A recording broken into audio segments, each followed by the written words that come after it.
दोस्तों, आज हम बात करेंगे जेर गिराने के देसी नुस्खे के बारे में। जैसा कि जानते हैं, पशुपालकों को इस समस्या का बहुत सामना करना पड़ता है और यह समस्या बहुत ही विकराल समस्या है। इस समस्या में होता क्या है, पशु ब्याने के बाद प्लेसेंटा या जेर है वो रुक जाता है और सामान्य जो समय है उसमें वो बाहर नहीं आता है।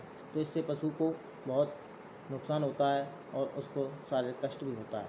तो सबसे पहले हम जानते हैं कि प्लेसेंटा होता क्या है। प्लेसेंटा वो है जब गर्भकाल के दौरान माँ और भ्रूण दोनों को संबंध स्थापित करता है। जैसे वो संबंध होता है कि माँ से पोषक तत्वों को और ऑक्सीजन को प्लेसेंटा भ्रूण तक पहुँचाता है और भ्रूण से प्लेसेंटा उत्सर्जित पदार्थों को और कार्बन डाइऑक्साइड को गर्भनाल द्वारा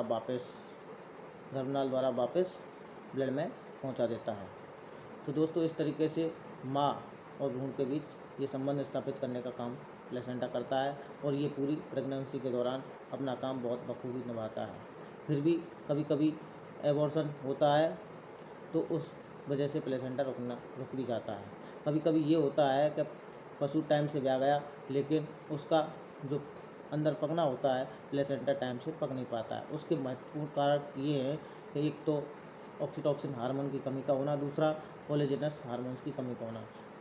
कोलेजिनस जो हार्मोन्स होते हैं वो कोटाइलिडनरी और कॉर्नोकोर्नल्स के जो तंतु होते हैं उनको घुलाने का काम करते हैं और महत्वपूर्ण ये तंतु ही होते हैं। जब तक ये तंतु घुलते नहीं हैं तब तक प्लेसेंटा यूट्रस से अलग नहीं होता है और जब तक प्लेसेंटा यूट्रस से अलग नहीं होगा तो वो बाहर कैसे आएगा।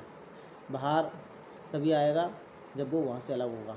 तो सबसे पहले हमें कोलेजिनस हार्मोन्स के बारे में ही जो ये है ये जानकारी होनी चाहिए। उसके बाद में जो काम करता है वो होता है ऑक्सीटोसिन हार्मोन। ऑक्सीटोसिन जो हार्मोन होता है वो गर्भाशय में संकुचन का काम करता है, जिससे कि उसके कॉन्ट्रैक्शन यानी संकुचन बढ़ता है। उससे जो यूट्रस है वो बार बार जेर पर दबाव डालता है और बाहर फेंकने का काम करता है। तो इस तरीके से जेर बाहर आता है, लेकिन ये प्रक्रिया जब नहीं होती है तो जेर रुक जाता है।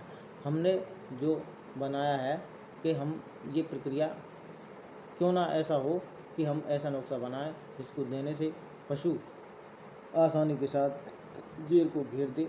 तो वो हमारा जो नुस्खा है वो दो नुस्खे हैं, हम उनको बहुत अच्छी तरीके से बताएंगे और साधारण है, हमको ज़्यादा ऐसा कुछ वो नहीं है कि वो हमको उपलब्ध ना हो सके, बिल्कुल दे सकें। तो दोस्तों, हम उसमें बताते हैं कि सबसे पहले हमको सरसों का तेल लेना है। सरसों के तेल को काफ़ी अच्छी तरीके से गर्म कर लेना है। गर्म करने के बाद में कच्चा दूध लेना है 500 ग्राम, उसको उस सरसों के तेल में मिला लेना है। कुछ देर थोड़ा सा हल्का ठंडा होने देना है और गुनगुना हमको पशु को पिला देना है। और दूसरा है 125 ग्राम सरसों का तेल, 125 ग्राम तिल का तेल और उसमें जो मोठ की दाल आती है उसको मिला करके पशु को खिला देना है। इन दोनों नुस्खों में से कोई सा भी नुस्खा हम फॉलो कर सकते हैं। उसके बाद में जो हमको महत्वपूर्ण काम करने होते हैं वो ये होते हैं। हमको सबसे पहले पशु ब्याने के बाद में उसका जो लबारा है उसको सही स्थिति में आने के बाद में पशु को दूध पिलाना है। दूध पिलाने से क्या होगा कि जो पशु का जो दूध है जो इकट्ठा रुका हुआ है उसको जब पशु पिएगा, लबारा पिएगा, तो उससे पशु को आराम मिलेगा। दूसरा ये है कि जब पशु को आराम मिलेगा साथ में ही जब दूध पिएगा तो उससे ऑक्सीटोसिन हार्मोन रिलीज होगा। जब ऑक्सीटोसिन हार्मोन रिलीज होगा तो वो हार्मोन बच्चेदानी में यूट्रस में संकुचन पैदा करने का काम करेगा।